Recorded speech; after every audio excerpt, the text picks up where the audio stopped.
Hello, everyone. My name is Anissa Fajardo, and I will be sharing informative speech. Why people go on a plant based diet. For some of us, the thought of converting to a plant based diet can be a little absurd, impossible, weird, and just not right. After all, we live in a society where eating animals is the normal, and it's the main way to grow happy and strong. You might remember your middle school cafeteria having posters with some of your favorite celebrities with a milk mustache and underneath a quote, "Got milk?" There are many reasons why people grow up and drastically change their diets that may go against their nature of how they were raised.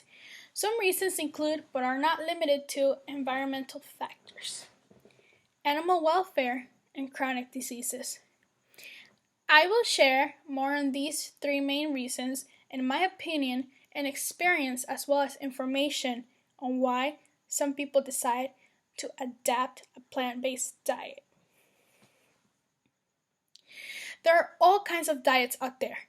So, first, let's start by defining our plant based ones. What exactly is a plant based diet? Do you only eat plants? Well, let's start by defining the four main types. The first we have vegan diet. Simply put, vegans do not eat anything that has to do with animals. They exclude any animal byproducts. Examples include eggs, meat, dairy, fish, you name it. Anything that requires another animal in order for it to be made, it's a no-no for this group of people. They even take it as far as cutting anything out that may contain, for example, milk powder or may contain milk. Nope, that is out of the window. They will not eat it. Our second diet type is called vegetarian diet. This group of individuals are more flexible, less restrictive. They simply do not do any meat, such as pork, chicken, bacon, beef, steak, fish, anything seafood, anything that moves, basically anything that has a life, you name it. However, they are okay with dairy and eggs and milk and cheese. These group of individuals are more relaxed in every public setting. They can conform with a cheese pizza, perhaps, as to perhaps a vegan can't even have a cheese pizza. The third plant-based diet goes by the name pescatarian. A pescatarian is just as flexible as a vegetarian. However, they allow seafood, fish, shrimp into their diet, but still no meat. So yes to tilapia, no to chicken. Last but not least, we have what is called a flexitarian. Yep, a flexitarian. The name in itself says it all. It is derived from the word flexible. This diet is more for someone who's starting to transition to a diet. They don't actually prohibit any type of animal-based food at all. However, it's more of a daily choice. They decide they would like to participate on trends like meatless Mondays, or decide to opt out for a salad on a Wednesday brunch instead of a slice of pizza. They are at that phase where they are more health conscious and often have decided they will be pursuing a more restrictive diet in their near future. Now that we have more of an understanding of our four main types of plant-based diets, let's take a look on why people decide to pursue a slightly different lifestyle when it comes to their everyday eating choices. According to Livestream.com, an estimated 8 million US adults, or about 3% of the population, are on a plant-based diet. There are three main reasons, in my opinion, on why people convert, with first being with environmental. According to nationalgeographic.org, animal agriculture is the leading cause of climate change. In their website, they state that land used for agriculture is one of the leading causes of carbon dioxide. Carbon dioxide, which is an odorless and colorless waste product gas. One, that it is responsible for global warming, which leads to our ice caps to melt and our oceans to rise to levels that create flooding, which then has an effect in our wildlife going extinct, that leads to messing up our our ecosystem, as well as a range to other catastrophic impacts that even our economy takes a hit. Another contributor that comes in hand to hand is deforestation. When taking care of our livestock, it requires land, fertilizer, and water. Forests are often stripped to create space for our livestock. And our trees are very important because their job is to provide oxygen, something we can't live without, not even for 10 minutes. I tried. And they also limit carbon in the atmosphere as well as reduce air pollution and absorb all kinds of dangerous gases, such as sulfur dioxide, carbon monoxide, and even nitrogen dioxide.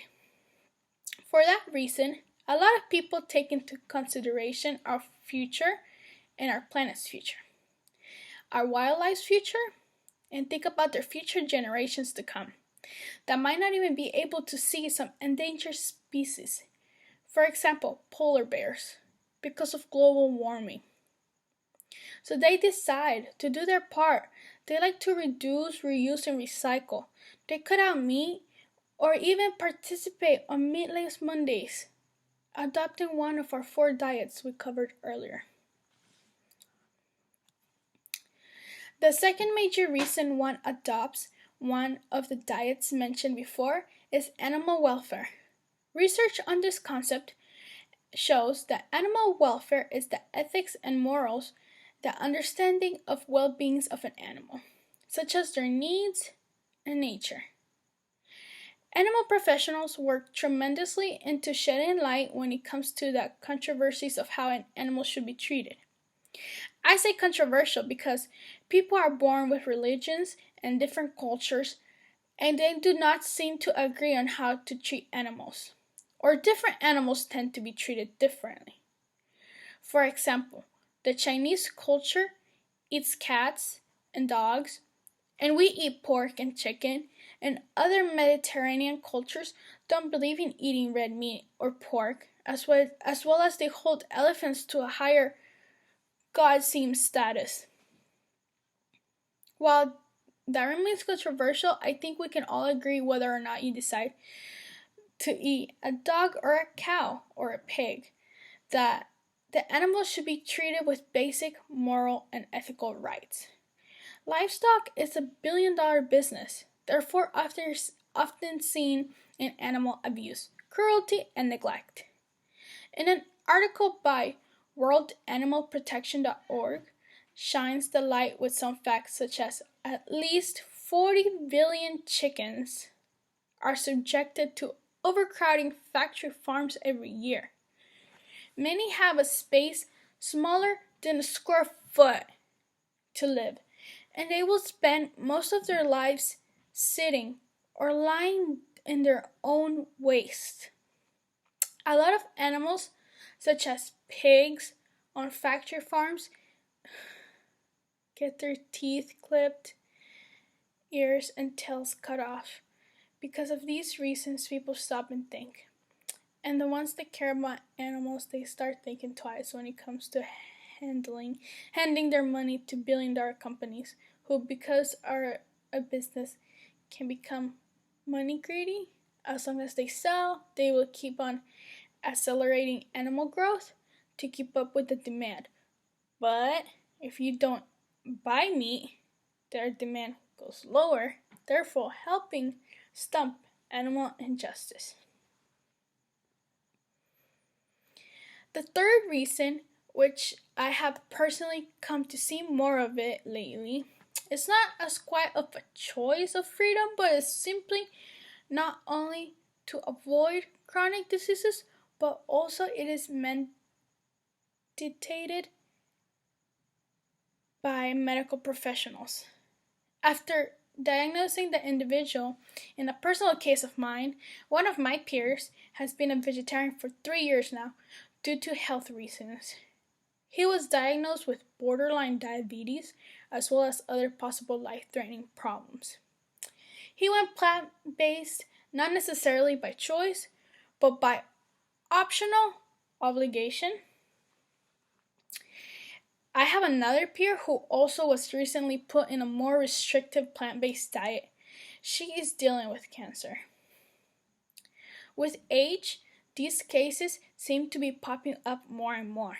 People seem to be taking conscious choice when it comes to their health when you have little to no choice. In conclusion, one thing that all these different reasons have in common is personal preference. Individuals are able to pick and choose what resonates with them and decide to make a difference. This is one way they know how. At first, I personally went vegetarian because of all of these reasons. But now, after a while, for me personally, it's more of a psychological reason. It just doesn't seem normal for me to drink cow milk as I wouldn't drink another mammal's milk. For example, a pig's milk or maybe a dog's milk. If I'm not willing to drink a dog's milk for me now, cow's milk is just kind of weird to me as well. It's an acquired way of thinking.